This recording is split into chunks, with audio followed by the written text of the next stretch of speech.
Mr. Speaker, if I decide to wear a turban, or you decide to wear a cross, or he decides to wear a kippah or a skull cap, or she decides to wear a hijab or a burqa, does that mean that it is open season for right honourable members of this House to make derogatory and divisive remarks about our appearance?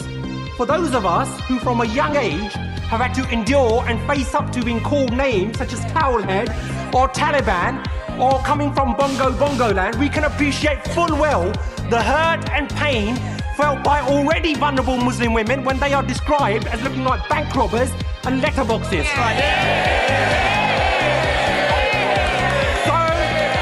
So rather than hide behind sham and whitewash investigations, when will the Prime Minister finally apologise for his derogatory and racist remarks?